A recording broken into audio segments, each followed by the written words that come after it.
Hello everyone. I hope कि आप सब लोग बहुत अच्छे होंगे। आज हम लोग पढ़ेंगे propagation of sound. Sound waves are mechanical in nature. Sound waves are mechanical waves.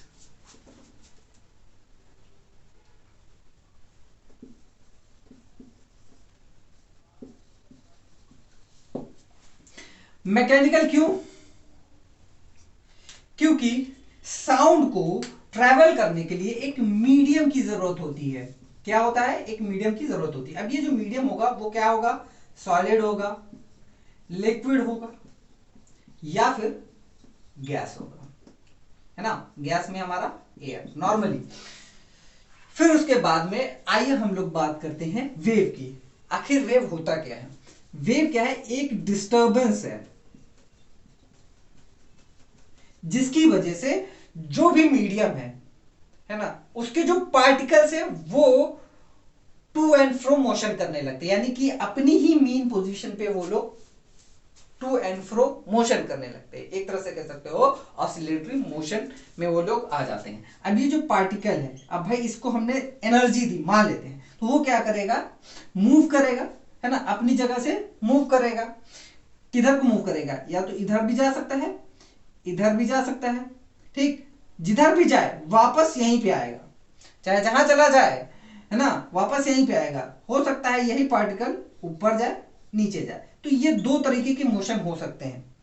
किसमें? वेव में। जब भी कोई डिस्टरबेंस क्रिएट होता है आसपास में, जैसे कोई भी डिस्टरबेंस क्रिएट हुआ या फिर हमने किसी भी चीज को एनर्जी दी, है ना, तो उसके वो जो मीडियम है उसके जो पार्टिकल्स हैं, ठीक, वो या तो ऐसे इधर इधर जाएंगे या तो फिर ऊपर और नीचे जाएंगे, है ना। दोनों में से कोई एक हो सकता है, ठीक है। तो ये जो हो गई हमारी वेव्स, ठीक। तो वेव्स एक ऐसा डिस्टरबेंस है जिसकी वजह से जो मीडियम के पार्टिकल्स हैं वो ऑसिलेट करने लगते हैं अपनी ही जगह पे, और अपने बगल वाले पार्टिकल को क्या करते हैं? एनर्जी दे करके खुद रेस्ट में आ जाएंगे, बाजू वालों को एनर्जी दे देंगे और वो क्या हो जाएगा? वो अपनी जगह पे ही ऑसिलेट करने लगेगा। और इसी तरह ये जो डिस्टरबेंस है वो आगे बढ़ता है। और यही चीज हमने देखी थी लास्ट वीडियो में साउंड के बारे में, कि ये जो साउंड होता है वो वाइब्रेशन करता है ना, वाइब्रेशन के थ्रू ही साउंड निकलता है। अब वो जो वाइब्रेशन है ना, वो क्या कर रहा है? एयर के पार्टिकल्स को या फिर जो सॉलिड के पार्टिकल्स है, लिक्विड के पार्टिकल्स है, उनको क्या कर रहा है?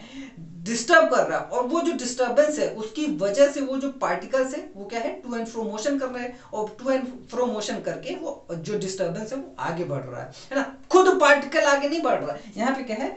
खुद पार्टिकल आगे नहीं बढ़ते हैं। वेव में याद रखिएगा, कभी भी पार्टिकल्स, जो पार्टिकल्स होते हैं ना, खुद आगे नहीं बढ़ते हैं। वो क्या करते हैं? अपनी एनर्जी को क्या है? दूसरे पार्टिकल में ट्रांसफर करते हैं, और वो जो पार्टिकल है दूसरे में ट्रांसफर कर करके जो भी रिसीवर वहां पे खड़ा होता है उसके पास में पहुंचा देता है ना। ये लास्ट टर्म में हमने देखा था, लास्ट वीडियो में देखा था। तो जिसने नहीं देखी बिल्कुल जाकर के देखे, उसको ये कॉन्सेप्ट बहुत ही आसानी से समझ में आ जाएगा।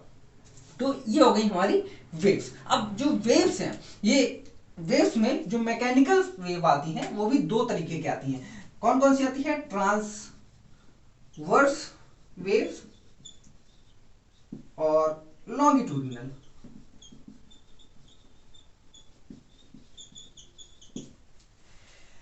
तो जो एयर में साउंड का वेव होता है ना, वो कैसा होता है? लॉन्गिट्यूडिनल होता है। यानी कि जो साउंड वेव्स होती हैं एयर में वो कैसी होती हैं? लॉन्गिट्यूडिनल होती हैं। और जब हम सॉलिड और लिक्विड की बात करें तो ये दोनों ही वेव हो सकती हैं। सॉलिड में ये दोनों हो सकता है, मे भी हो सकता है ट्रांसफर वेव के थ्रू ऐसे ऐसे जाए, ठीक है, मे भी हो सकता है लॉन्गिट्यूडिनल वेव के थ्रू जाए, है ना, हो सकता है। ये डिपेंड करता है मटेरियल के ऊपर में, सॉलिड का मटेरियल कैसा है। तो लिक्विड में भी यही बात होती है, वो कह सकते हैं ज्यादातर आपको यही देखने को मिलेगा। वैसे लॉन्गिट्यूडनल सॉरी ट्रांसफर आपको देखने को मिलेगा वाटर में ज्यादातर। ज्यादातर वैसे ये भी होता है, लॉन्गिट्यूडनल वेव भी होता है वाटर में। वाटर क्या है? लिक्विड में, ठीक।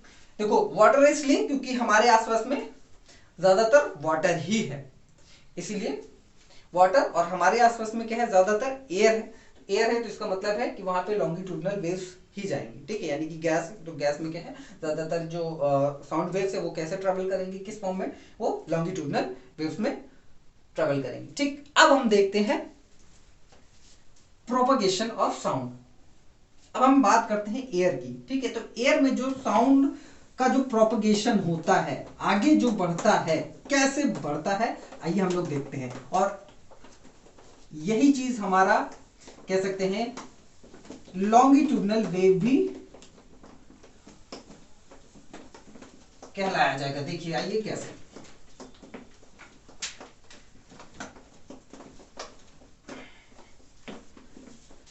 एक एग्जाम्पल के थ्रू मैं आपको बताता हूं।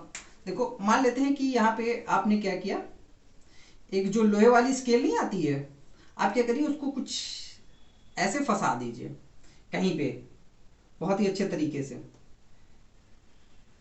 ऐसे फंसा दीजिए, ठीक। अब हम क्या करते हैं, यहां पे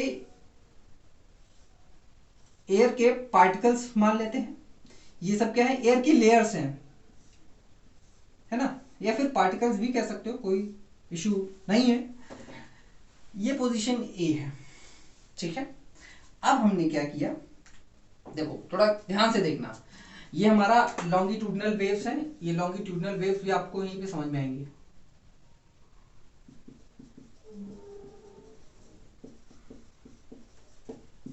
देखो कैसे, अभी लॉन्गिट्यूडनल वेव भी आपको समझ में आ जाएगी बहुत अच्छे से। अब यहाँ पे देखो, इस स्केल को आपने क्या किया, यहां से मार दिया, ऐसे करके मारा, ठीक, ये है ऐसे, इसको ऐसे करके मारा, तो क्या होगा, ये आगे जाएगी। या फिर आपने मतलब कि इसको ऐसे खींच करके ऐसे छोड़ दिया, तो क्या होगा, जाहिर सी बात है ये आगे जाएगी। तो जब ये आगे जाएगी, यानी कि इसकी कुछ प्लेस यहां पे आ गई, बी पोजीशन पे, है ना, यहां पे आ गई। तो ये जो बी पोजीशन पे आई, तो होगा क्या कि देखो यहां पे जो एयर की लेयर है ये वाली, ठीक, ये जो बी पोजीशन पे आया आपका स्केल, तो ये जो क्या करेगा, यहां की लेयर को आगे बढ़ाएगा, है ना, आगे बढ़ाएगा, जाहिर सी बात है। तो जब ये लेयर की पार्टिकल्स को आगे बढ़ाएगा, तो ये यहां पे क्या हुआ, जो पार्टिकल है उसके अंदर में क्या गया, डिस्टर्बेंस आ गया, यानी कि वो क्या करेगा, अब टू एंड फ्रो मोशन करेगा, यानी कि वो आगे गया, है ना, और आगे गया और अपनी एनर्जी बगल वाले को दिया। तो ये कुछ ऐसा दिखेगा, देखो कुछ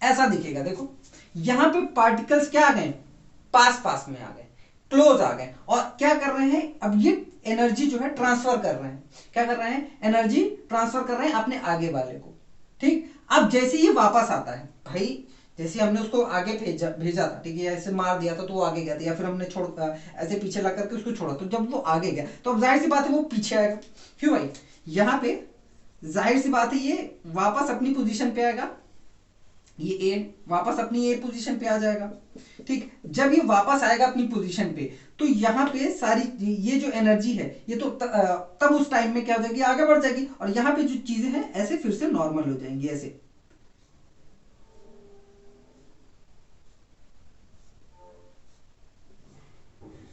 ये देखो, ये वाली जो एनर्जी है ना, ये जो डिस्टरबेंस इसने क्रिएट किया तो वो आगे बढ़ गई, है ना, क्यों, क्योंकि जो पार्टिकल्स है उसने क्या किया, एनर्जी आगे ट्रांसफर कर दी। तो आगे ट्रांसफर करेंगे तो भाई वो क्या है, वो आगे जाएंगे, क्लोज आएंगे, एक दूसरे के क्लोज आएंगे, तभी तो क्या है, एनर्जी को कह सकते हैं कि दे पाएंगे। और जब एनर्जी दे देते हैं तो वापस उसी पोजीशन पे अपने आ जाते हैं, है ना, क्या है, वापस उसी पोजीशन पे आ जाते हैं। अब क्या होगा, ये आगे गया था, वापस आया, अब पीछे भी जाएगा, है ना, ये स्केल है भाई, हमने जब ऐसे करके छोड़ा था तो आगे गया, वापस आया, और फिर ऐसे भी जाएगा, है ना, ऐसे आएगा। तो जब ये पीछे जाएगा तब क्या होगा, देखो जब यहां पे ये पीछे जाएगा,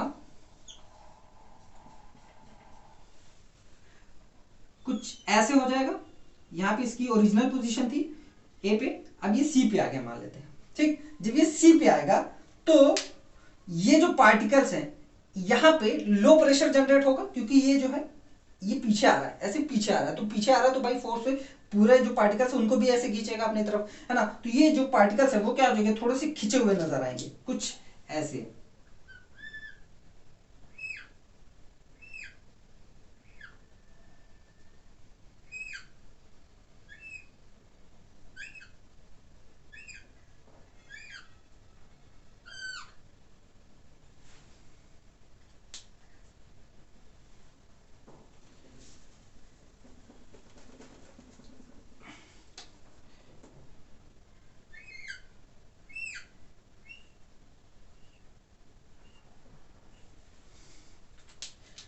ये कुछ ऐसे नजर आएंगे पीछे खींचे हुए, है ना। अब देखो ये जैसे खींचे हुए नजर आ रहे हैं, ठीक, इनको हम लोग क्या बोलते हैं, रेयर फ्रैक्शन बोलते हैं। इसको हम लोग क्या बोलते हैं, रेयर फ्रैक्शन, ठीक। और इसको हम लोग क्या बोलते हैं, कंप्रेशन, रेयर फ्रैक्शन, ठीक। क्या हो गया, ये रेयर फ्रैक्शन हो गया और ये हो गया हमारा कंप्रेशन, ठीक। अब ये वापस आगे आएगा, तो जब ये वापस आगे आएगा, देखो ये कहानी वापस से आगे यहां पे बढ़ी, तो जब ये वापस आएगा अपनी ए पोजीशन पे, यहां पे था, अब ए पोजीशन पे आ गया, तो ये जो रेयर फ्रैक्शन है इसको आगे बढ़ाएगा, है ना भाई, आगे आया तो उसको भी तो आगे बढ़ाएगा, तो ये रेयर फ्रैक्शन तो आगे आ गया। अब यहां पे चीजें फिर से ऐसी नॉर्मल हो गई, फिर से चीजें नॉर्मल हो गई।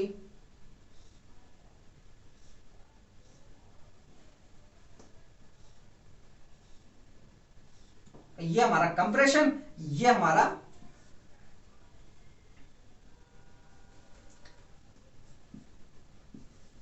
रेयर फ्रैक्शन, ये हमारा कंप्रेशन,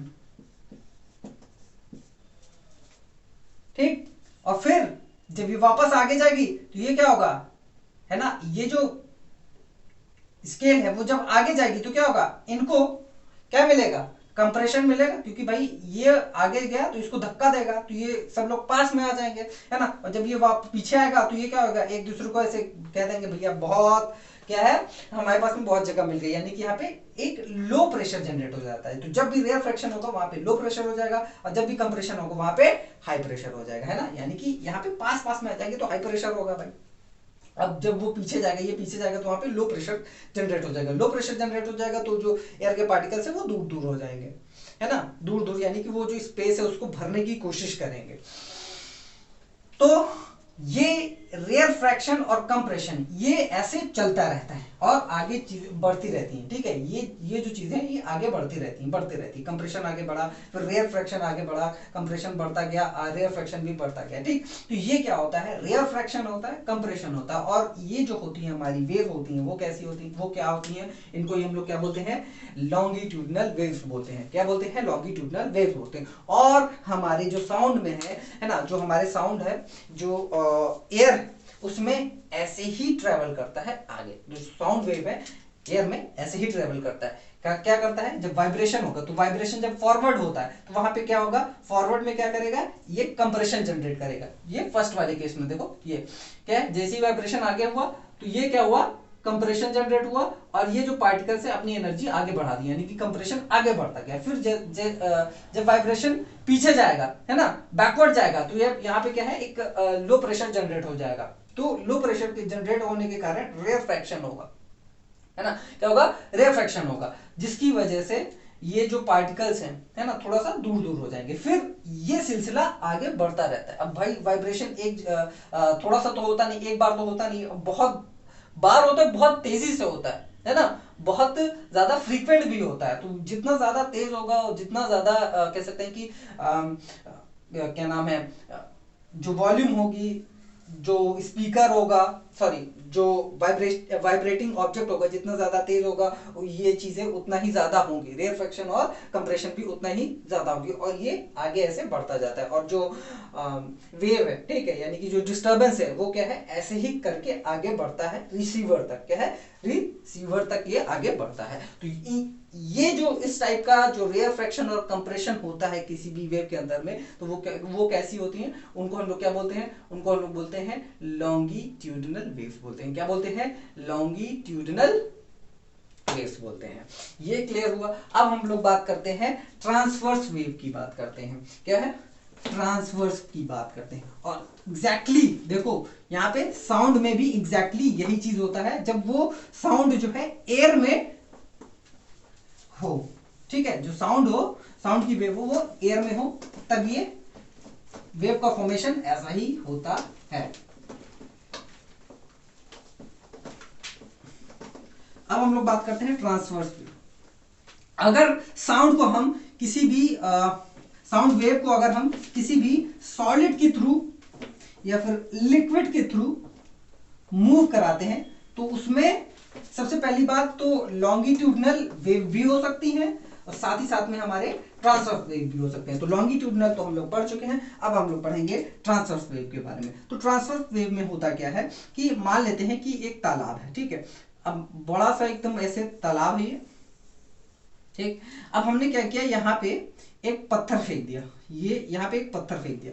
जब हम पत्थर फेंकते हैं तो आप लोगों ने नोटिस किया होगा कि यहाँ पे देखो ऐसे गोला गोला कर करके एकदम ऐसे वेव्स निकलती हैं, एकदम कोने तक पहुंच जाती हैं, है ना, या फिर जहां तक की उसकी एनर्जी होती है वो वहां तक जाती है ना। ऐसा कुछ देखा होगा, ऐसा एकदम गोला गोला बन जाता होगा एकदम बढ़िया तरीके से। अब इसको मतलब अगर हम लोग 3D में देखते, वैसे तो हम लोग देखते हैं तो हमें वेव्स ऐसे ऐसे नजर आती हैं, तो अगर हम इसको बोर्ड में समझाएं तो कुछ वेव आपको ऐसे नजर नहीं आए, ऐसे नजर आएंगे ना, इनको ऐसे करके। या फिर कभी कभी जब तालाब में या जब हवा चल रही हो तो आप तालाब या स्विमिंग पूल में देखो तो वेव्स जो है कोने में ऐसे ऐसे आती हैं, ठीक है, तो आप लोग वो भी देख सकते हो। तो यहाँ पे होता क्या है, देखो होता क्या है कि मान लीजिए हमने ये जो पत्थर है, ठीक है, यहाँ पे हमने फेंका, तो जब हम फेंकते हैं तो क्या होता है, पत्थर की पहली तो जब फेंकते हैं, जब उसमें डूबता है, ठीक है, तो उसकी एक साउंड भी निकलती है, डुबुक, है ना, ऐसे करके डुबुक, छप, जो भी हो, जैसे भी हो, छपाक करके या डुबुक करके, छोटा सा था तो डुबुक, बड़ा फेंकोगे तो छपाक, है ना। लेकिन देखो होता क्या है, अब होता क्या है कि जैसे हमने यहाँ पे क्या है पत्थर फेंका तो इस यहाँ के पार्टिकल्स के अंदर में डिस्टर्बेंस आया, तो जो डिस्टर्बेंस आया तो जो पार्टिकल्स है वो ऐसे ऐसे मूव करने लगे। तो ऐसे ऐसे मूव करके करते करते क्या है, मूव करते हैं और अपने बगल वाले को एनर्जी देते हैं। बगल वाला क्या करता है, अपने बगल वाले को एनर्जी देता है, ठीक है। तो इस तरह वेव जो है मूव करते हैं, और जब हम इनका ग्राफ बनाते हैं तो कुछ ऐसे बनता है, ठीक है। अब यहाँ पे देखो जो पार्टिकल से खुद आगे नहीं बढ़ते हैं, अपनी एनर्जी को आगे बढ़ाते हैं, ठीक। इसीलिए यहाँ पे मान लेते हैं कि कोई बॉल हो जाती है या फिर कोई कॉर्क है, यहाँ पे हमने रख दिया, ठीक है, तो जब हम उसको फेंकते हैं तो जो कॉर्क है या बॉल है तो वो वहीं पे ही ऊपर नीचे ऐसे होती है, समझ गए। बहुत ज्यादा, अगर हम बहुत ज्यादा फोर्स लगाते हैं तब जाकर के वो आपके पास में आती है, कोने में आती है। जैसे बॉल क्रिकेट, कभी गांव में आप जाइए या फिर कहीं पे भी जहाँ पे भी पानी हो, जब आप खेलते हो बॉल चली जाती है तो आप लोग पत्थर मारते हो ना, और बहुत ढेर सारे बहुत ज्यादा पत्थर मारते हो, तब जाकर के बॉल बहुत ही मुश्किल से आती है, या तो फिर आपको उसके अंदर में घुसना पड़ेगा, ठीक है। तो आप लोग ये करते हो। तो ये हमारी हो गई ट्रांसफर वेव, अगर हम लोग ग्राफ में प्रेजेंट करें तो। अब इसकी कुछ जानकारियां यानी कि कुछ इंपॉर्टेंट टर्म्स क्या है वो देख लेते हैं।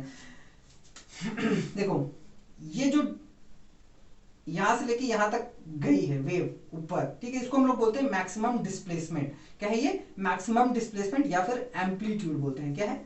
एम्पलीट्यूड होता है ये, कितना ये गया है। जितना ज्यादा होगा, है ना, जितना ज्यादा होगा उतना ही ज्यादा स्ट्रॉन्ग वेव भी होगी, या फिर जो हमारी साउंड होगी ये जितना ज्यादा होगा, जैसे कि मान लो तो बहुत ज्यादा साउंड आ रही, बहुत तेज है आवाज उसकी, तो उसका एम्पलीट्यूड ना बहुत ज्यादा होता है। ऐसे ये मान लेते हैं कुछ ऐसा, है ना, ये, तो इसका एम्पलीट्यूड देखो, ये वाला एम्पलीट्यूड ज्यादा है, ये वाला कम है, ठीक। तो ये क्या हो गया? एम्पलीट्यूड हम लोग इसे बोलते हैं, ठीक है। फिर उसके बाद में यहां से लेकर के यहां तक की जो लेंथ होती है उसको क्या बोलते हैं? वेव लेंथ बोलते हैं। क्या बोलते हैं? वेव लेंथ बोलते हैं, या फिर लैम्डा, कुछ ऐसे बनता है, देखो लैम्डा,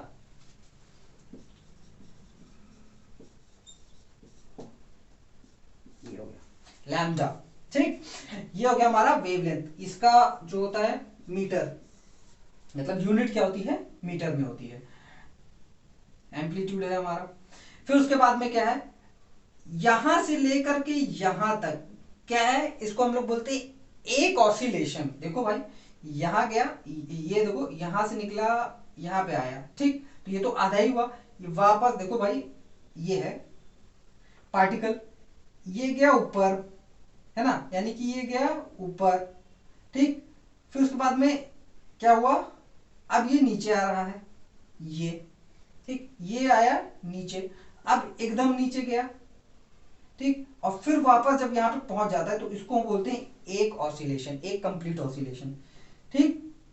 क्या होगा, एक कंप्लीट ऑसिलेशन, ठीक। अब यहां से यहां तक ये जो वेव है, इसको कितना टाइम लग रहा है, इसको यहां से यहां तक पहुंचने में कितना टाइम लग रहा है, उसको हम लोग क्या बोलते हैं, टाइम पीरियड। क्या बोलते हैं, टाइम पीरियड बोल रहे हैं। यानी कि कह सकते हो कि एक ऑसिलेशन को कंप्लीट करने में जितना टाइम लग रहा है किसी भी वेव को, उसी को हम लोग क्या बोलते हैं, टाइम पीरियड, ठीक है, टाइम पीरियड, ठीक। The time taken by wave to complete one oscillation क्या होता है, या पार्टिकल लिख लो,